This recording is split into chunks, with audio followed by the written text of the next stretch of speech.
जय श्री कृष्ण दोस्तों। जीवन तो सब जीते हैं, परंतु उसे जीने का सही तरीका कितनों को आता है। यूपीएससी पीएससी की तैयारी तो सब कर रहे हैं, पर सही तरीके से कितने लोग कर रहे हैं। यही ध्येय है हमारी इस गीता का, हमारे इस सेतु सीरीज़ का। इस सीरीज़ में मैं राहुल शर्मा भगवान श्री कृष्ण को प्रणाम करके हुए अपना कर्म शुरू करता हूँ। पहले अध्याय में आपने अर्जुन या अभ्यर्थी विशद यानी उसका दुख, उसकी दुविधा जानी। अब श्री कृष्ण उसके उत्तर देंगे और इस अध्याय का नाम है सांख्य योग। इसमें अर्जुन यानी कि आप एस्पायरेंट्स की कायरता तथा उसके भ्रम को लेकर विश्लेषण है। यहाँ से शुरुआत होती है उस ज्ञान की जिसके लिए भगवत गीता विश्व का सबसे महानतम ग्रंथ है और ज्ञान का भंडार माना जाता है। श्री कृष्ण अर्जुन से कहते हैं, हे अर्जुन, तू न शोक करने योग्य मनुष्यों के लिए शोक करता है, अपितु पंडितों की तरह मुझसे बहस भी करता है। परंतु जिनके प्राण चले गए हैं उनके लिए और जिनके प्राण नहीं गए हैं उनके लिए भी पंडित जन शोक नहीं करते हैं। कृष्ण का ज्ञान अंतिम सत्य है। वह अर्जुन से यह कह रहे हैं, तुम पंडित की तरह बातें भी नहीं कर रहे हो और ना तुम ज्ञानियों की तरह बातें कर रहे हो। अर्जुन, पंडित और ज्ञानी होते हैं, वह किसी के जीवित रहने पर या जीवित ना रहने पर शोक नहीं करते हैं। अर्थात इस जीवन में किसी भी बात का शोक हमें नहीं करना चाहिए। ना त्वेवाहं जातु नासं ना त्वाने में जनादिपः न चैवे न भविष्यामः सर्वे व्यामत्तः परम। कृष्ण कहते हैं, हे अर्जुन, ना तो ऐसा ही है कि किसी काल में मैं नहीं था, तुम नहीं थे अथवा ये राजा नहीं थे, और ना ऐसा ही है कि इससे आगे हम नहीं रहेंगे। ऐसा कोई समय नहीं था अर्जुन जब तुम नहीं थे, मैं नहीं था या बाकी राजा नहीं थे। हम आते हैं, हम जाते हैं, फिर से आते हैं और समय का खेल चलता रहता है। अब यह बात अर्जुन या हमारे दिल में फंसे लोगों के लिए समझना या समझाना बहुत कठिन है दोस्तों, और इसी में से कृष्ण हमें बाहर निकालना चाहते हैं। काल का फेर तो चलता ही रहता है। हर काल में हमारे जैसे, अर्जुन जैसे, कृष्ण के जैसे लोग होते हैं। आने वाले समय में भी हम तीनों होंगे और ऐसे ही खेल फिर से होगा। दुख सुख को समान समझने वाले जिस धीर पुरुष को यह इंद्रियां और विषयों के संयोग व्याकुल नहीं करते हैं, वह मोक्ष के योग्य होता है। सुख दुख जो बराबर समझे, दोनों हालात में एक जैसा रहे, वही जीवन में आगे बढ़ता है। जितनी भी आपकी आयु हो, जीवन में ज़रा पीछे मुड़कर देखिए, न जाने कितनी बार दुख बीते होंगे। कभी अत्यधिक प्रसन्नता होगी तो कभी अत्यधिक दुख से फूट फूट कर विलाप भी किया होगा, और आगे आने वाले जीवन में भी ऐसा होता रहेगा। ज्ञानी इस बात को जानते हैं कि एक ही भाव कभी रुक कर नहीं रहता है।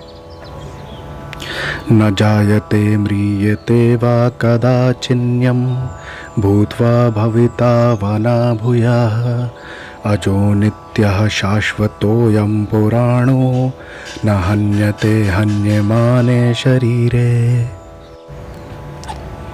कृष्ण आगे समझाते हैं, यह आत्मा किसी काल में ना तो जन्मती है और ना यह मरती है, क्योंकि यह तो अजन्मा, नित्य, सनातन, पुरातन है।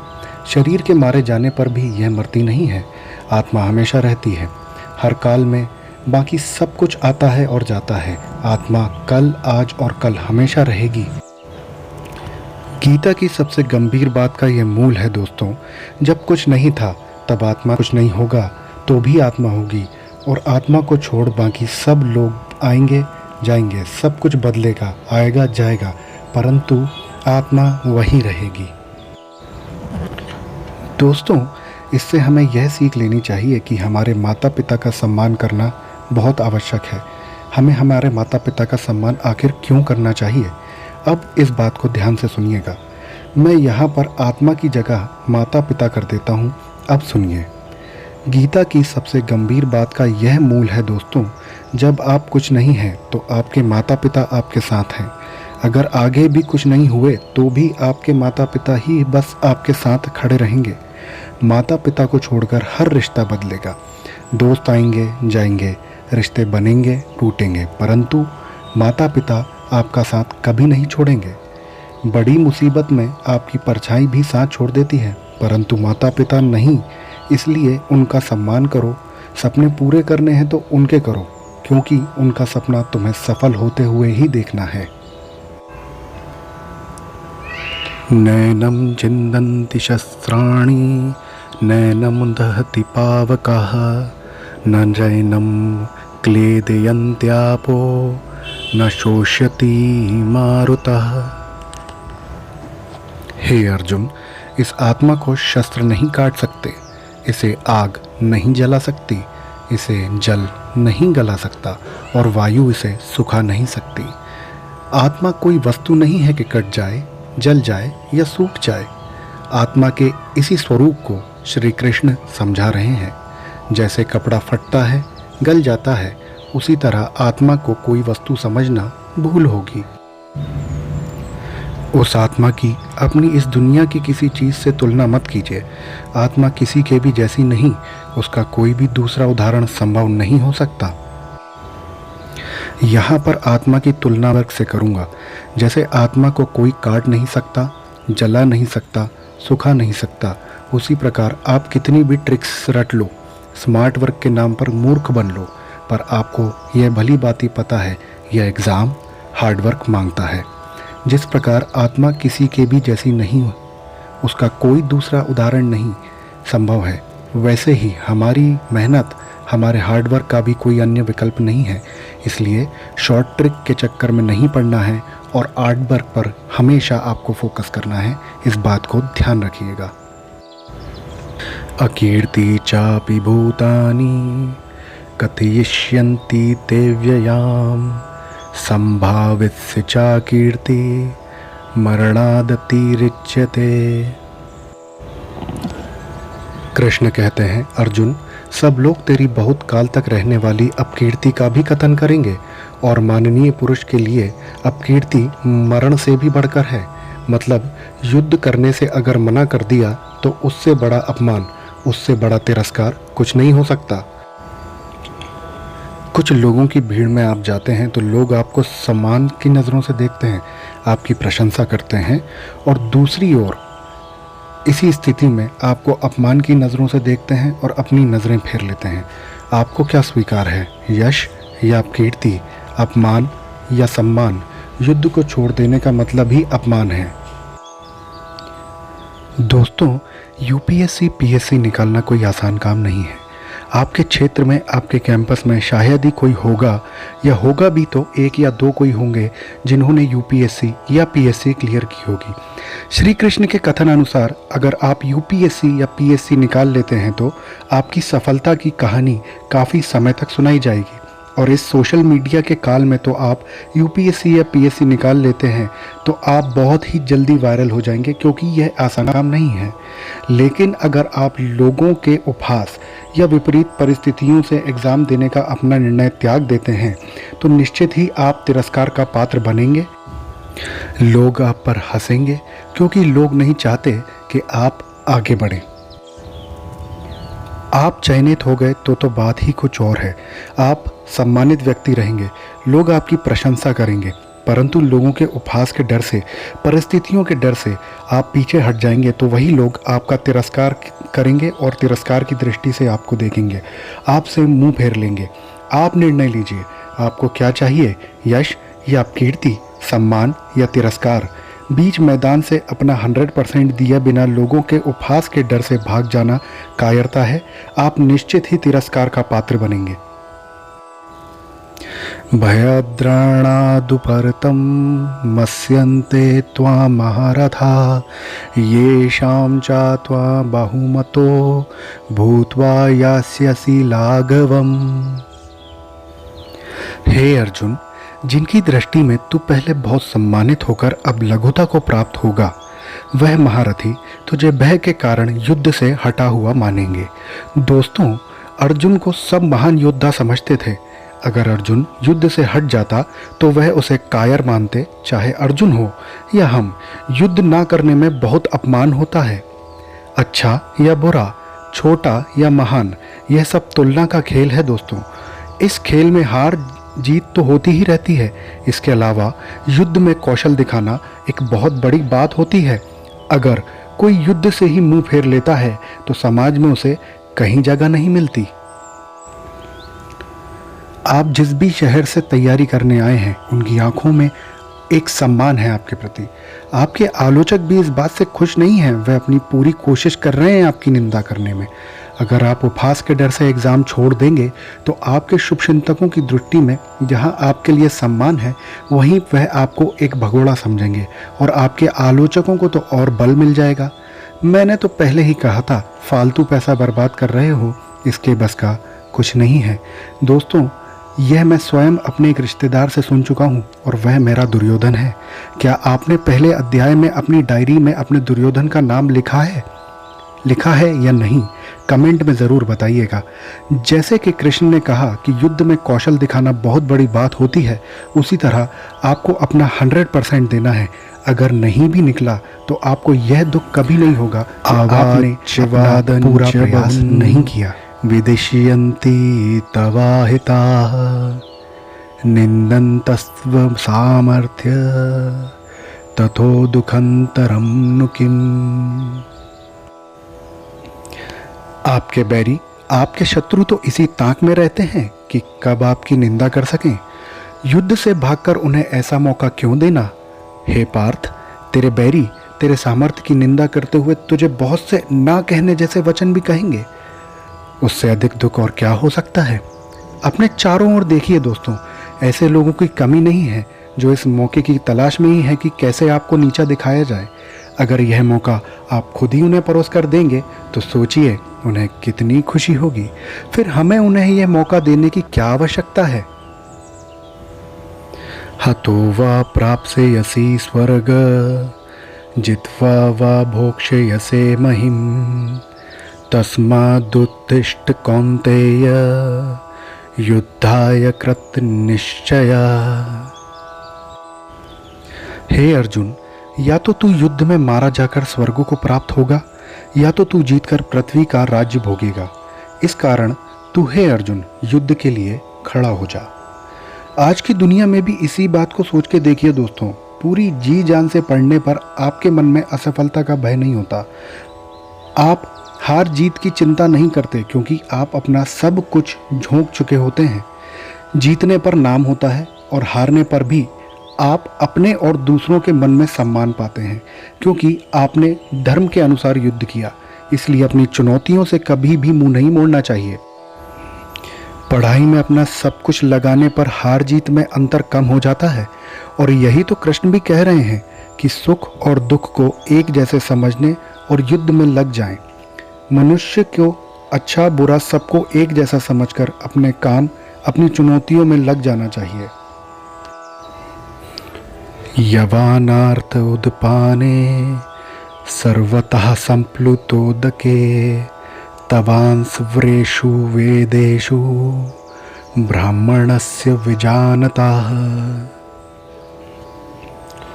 बेहद बड़े जलाशय के प्राप्त हो जाने पर बेहद छोटे जलाशय से मनुष्य का जितना प्रलोभन रह जाता है, उसी तरह से अगर जिसने ब्रह्म तत्व को समझ लिया तब उसके लिए वेदों की कोई आवश्यकता नहीं। पोथी पढ़ पढ़ जग मुहा पंडित भयो न कोई।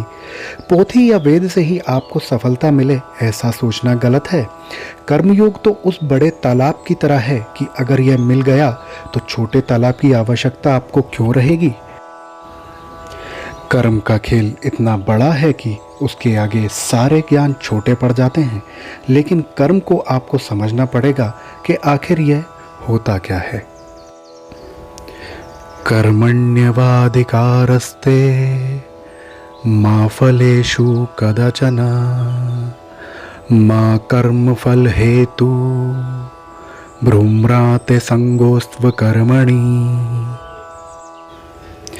तेरा कर्म करने में ही अधिकार है, उसके फलों में कभी नहीं। इसलिए तू कर्मों के फल के लिए काम मत कर और ऐसा भी ना हो कि तू कर्म ही ना करे। कर्म करना है लेकिन फल के लिए नहीं। गीता के सबसे लोकप्रिय श्लोकों में से इस श्लोक की गिनती होती है।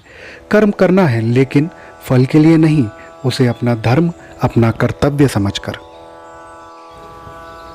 कर्मजं बुद्धिता हि फलं त्यक्त्वा मनीषिणाः जन्म बंध विनिर्मुक्ताः पदम गच्छन्त्यनामयम्। बहुत से लोगों को ये बात समझ में नहीं आती है कि श्री कृष्ण ने हमेशा कर्म पर इतना बल क्यों दिया। आइए सामान्य भाषा में इसे आपको समझाने का मैं प्रयास करता हूँ। आम इंसान कर्म करके उसके फल को प्राप्त करता है और खुश होता है, और उसके बाद दूसरे फल के लालच में फिर से नए कर्म में लग जाता है। इससे फल के बारे में सोचना ही प्रधान है, और यही गलत बात है। अगर आप अपनी सारी शक्ति, क्षमता और इच्छा सिर्फ कर्म में लगाएं और फल को भूल जाएं, तो क्या होगा? आपका ध्यान कर्म में रहेगा और आप उस कर्म में बेहतर होंगे। आपकी उस कर्म में तरक्की होगी। और रही बात फल की, तो अगर आपने पूरी श्रद्धा से कर्म किया है तो फल जाएगा कहाँ? अंततः फल आप ही के पास आएगा। इसीलिए वासुदेव श्री कृष्ण ने कर्म पर बल देने को कहा है। यहाँ आप समझ ही गए होंगे कि क्यों कृष्ण कर्म पर इतना बल देते हैं। मैं इसे उन अभ्यर्थियों से तुलना करना चाहूँगा जो प्री के चक्कर में रहते हैं। पहले प्री को पढ़ते हैं, फिर रिजल्ट का वेट करते हैं, फिर दोबारा प्री का पढ़ते हैं, फिर दोबारा रिजल्ट का वेट करते हैं, क्योंकि उनका प्री ही क्लियर नहीं होता। वो क्यों नहीं होता? जैसे कि श्री कृष्ण कहते हैं कि आप अपनी सारी शक्ति कर्म में लगाएं, उसी प्रकार आप अपनी सारी शक्ति मेंस सिलेबस को पूरा करने में एक सही समय के बाद आंसर राइटिंग में लगाएं। इस प्री मेंस के चक्रव्यूह से बाहर आइए। आप पाएंगे कि आपका पूरा सिलेबस कंप्लीट हो गया है, और जब आपने पूरी तैयारी कर ली है, आपने पूरी शक्ति से उसे कंप्लीट कर लिया है और आंसर राइटिंग प्रैक्टिस अच्छे से कर ली है, तो क्या लगता है दोस्तों, आपका एग्ज़ाम निकलेगा या नहीं निकलेगा? कमेंट बॉक्स में मुझे कमेंट करके ज़रूर बताइएगा। अर्जुन उवाच स्थित प्रज्ञस्य का भाषा समाधिस्तस्य केशव स्थितगिः किं प्रभाषेत किमासीत व्रजेत किम। अर्जुन पूछते हैं, हे केशव, समाधि में स्थित परमात्मा को प्राप्त हुए स्थिर बुद्धि पुरुष का क्या लक्षण है? वह स्थिर वृद्धि पुरुष कैसे बोलता है, कैसे बैठता है और कैसे चलता है? दोस्तों, आप लोग जरूर जानना चाहेंगे, जो लोग अपनी अपनी फील्ड में टॉप पर हैं, उनकी सफलता का क्या रहस्य है। अर्जुन भी जानना चाहता है कि जो स्थिर होकर अपनी बुद्धि को एक जगह लगा देते हैं, उनकी पहचान क्या होती है। आप भी जानना चाहते हैं कि यूपीएससी, पीएससी में टॉप करने वालों के क्या गुण हैं, उनकी पहचान क्या होती है। श्री भगवानुवाच प्रजाहति यदा कामान सर्वान् पार्थ मनोगतान् आत्मन्येवात्मना तुष्टः स्थित प्रज्ञस्तदोच्यते। श्री भगवान उत्तर देते हैं, हे अर्जुन, जिस काल में यह मनुष्य मन में स्थित संपूर्ण कामनाओं को भली भांति त्याग देता है और आत्मा से आत्मा में ही संतुष्ट रहता है, उस काल में वह स्थित प्रज्ञ कहा जाता है। भगवान कृष्ण ने बताया था कि आत्मा ही सबसे बड़ी सच्चाई है। मोह, इच्छा या कामना को छोड़ना ही आत्मा के पास आना है, जिसके संतुष्टि, शांति के लिए किसी दूसरे पर निर्भर नहीं रहना पड़ता है, वही अपनी कामना को त्याग सकता है। दोस्तों, एक टॉपर का पूरा ध्यान उसके गोल पर होता है। वह किसी भी प्रकार के डिस्ट्रैक्शन को अपने पास नहीं आने देता है। दोस्तों, मैं यहाँ आपके दोस्तों की, आपकी खुशियों की बात नहीं कर रहा हूँ, लेकिन जब यह आपके टारगेट को अचीव करने में रुकावट बने तो यह डिस्ट्रैक्शन बन जाती है। जो टॉपर होते हैं उनका टाइम मैनेजमेंट इतना बढ़िया होता है कि उन्हें खुशी और डिस्ट्रैक्शन भली भांति पता होते हैं। वह हमेशा नकारात्मक लोगों से दूर रहते हैं, अपने कर्म में पूरी कर्मठता से लगे रहते हैं।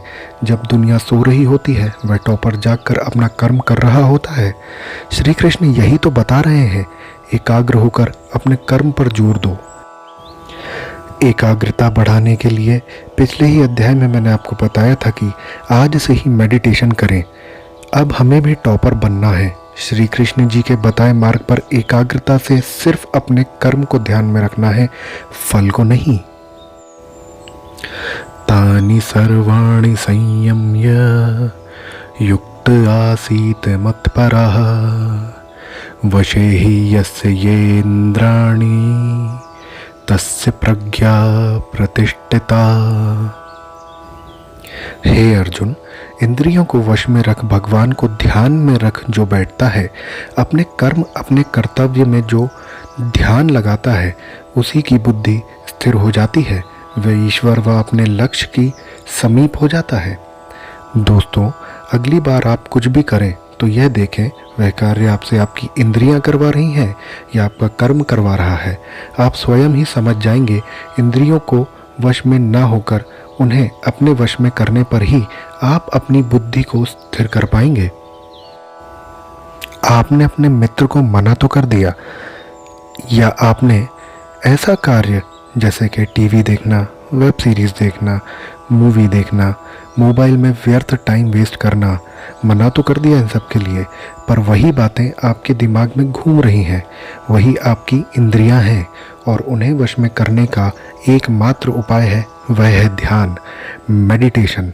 ध्यान आपके मन को वश में करेगा, मन आपके मस्तिष्क और आपका मस्तिष्क आपकी इंद्रियों को। क्या आपकी इंद्रियां आपके वश में हैं? कमेंट करके मुझे ज़रूर बताइएगा। नास्ति बुद्धिर्युक्तस्य न चायुक्तस्य भावना न चाभावयतः शांतिर्शान्तस्य कुतु सुखम।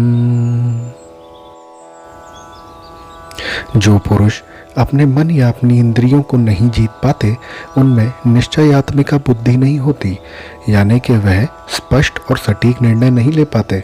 ऐसे मनुष्य के अंतःकरण में भावना भी नहीं होती। भावनाहीन मनुष्य को शांति नहीं मिलती, और शांतिहीन मनुष्य को सुख कैसे मिल सकता है? बीमार आदमी के लिए क्या अच्छा खाना और क्या बुरा खाना, उसे कुछ अच्छा नहीं लगता। जो अंदर होता है वह बाहर आ ही जाता है। जब आपके अंदर शांति नहीं होगी, तब आप आनंद कभी भी प्राप्त नहीं कर पाएंगे। या निशा सर्वभूताना तस्या जागृति संयमी यस्या जागृति भूतानि सा निशा पश्यतो मुने। संपूर्ण प्राणियों के लिए जो रात्रि के समान है, उस नित्य ज्ञान रूप परमानंद की प्राप्ति स्थित प्रज्ञ योगी जागता है। और जिस नाशवान सुख की प्राप्ति के लिए सब प्राणी जागते हैं, परमात्मा के तत्व को जानने वाले मुनि के लिए वह रात्रि के समान होती है। दोस्तों, कृष्ण की यह बात गहरी है और समझनी पड़ेगी। जो सबके लिए रात है, उस रात में योगी परमात्मा के लिए, ज्ञान के लिए जागता है और साधना करता है। और जो सबके लिए सांसारिक सुख है, जिसके लिए संसार में हर कोई जागता है, वह सुख योगी के लिए रात के समान है। जब आप सोते हैं तो वह मेहनती टॉपर रात में जागकर पढ़ाई कर रहा है और पेपर में वही टॉप करता है। जो सोए वो खोए, इसलिए आलस्य क्यों त्यागो।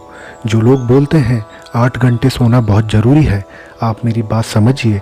अगर 24 घंटे में से 8 घंटे आप सोएंगे तो आप आपके दिन का 1/3 समय सिर्फ सोने में व्यतीत कर रहे हैं। ध्यान दीजिएगा इस बात पर। एषः ब्राह्मी स्थितिः पार्थ नैनं प्राप्य विमुह्यति स्थित्वा स्यामन्त कालेपि ब्रह्म निर्वाण मृच्छति। हे अर्जुन, ये ब्रह्म को प्राप्त हुए पुरुष की स्थिति है। इसके प्राप्त होकर योगी कभी मोहित नहीं होता और अंतकाल में भी इस ब्रह्म स्थिति में स्थित होकर ब्रह्मानंद को प्राप्त हो जाता है। दोस्तों, कृष्ण अर्जुन को बता रहे हैं, जो पुरुष ऐसा करने में सफल होता है उसे ब्रह्म की प्राप्ति होती है। ब्रह्म का अर्थ सबसे बड़ा सत्य, इससे आगे कुछ भी नहीं होता। कृष्ण चाहते हैं यह जो सारे लक्षण हैं, यह उन लोगों के हैं जो अपनी बुद्धि को स्थिर रखकर अपने लक्ष्य को प्राप्त करते हैं। स्वाभाविक है, अगर इन बातों को हम भी अपने जीवन में उतार लें तो हम भी अपने लक्ष्य से दूर नहीं रहेंगे। तो दोस्तों, यह था गीता का दूसरा अध्याय, सांख्य योग। इस अध्याय में श्री कृष्ण ने कर्म को समझाया, उसके प्रति हमारे उत्साह को बढ़ाया और यह समझाया कि सिर्फ और सिर्फ कर्म में ही अपना ध्यान रखना है और किसी बात में नहीं। आपका पूरा ध्यान यूपीएससी, पीएससी की सिलेबस कंप्लीट करने और अपनी इंद्रियों को कंट्रोल में रखने पर लगाना है और किसी चीज़ में नहीं। ध्यान रखिएगा, जो सोएगा वह सब कुछ खोएगा। सेतु सीरीज़ के इस दूसरे अध्याय में, जहां मैं राहुल शर्मा आपको भगवत गीता कैसे आपकी यूपीएससी, पीएससी की तैयारी में दिव्यास्त्र का कार्य कर सकती है, यह समझाने का सरल तरीके से प्रयास कर रहा हूं। आशा करता हूं प्रयास आपको पसंद आएगा। वीडियो को लाइक करें, चैनल को सब्सक्राइब कर बेल आइकन प्रेस करें ताकि अध्याय 3 आए तो आपको पता चले। अध्याय 1 अभी तक आपने नहीं देखा है तो डिस्क्रिप्शन बॉक्स में दी गई लिंक के द्वारा आप उसे देख सकते हैं। प्यारे साथियों, आपको लगता है कि यह वीडियो अन्य को भी लाभ पहुंचा सकती है तो इसे शेयर अवश्य करें। तो मिलते हैं भगवत गीता सेतु सीरीज़ के अगले भाग में। जय श्री कृष्ण।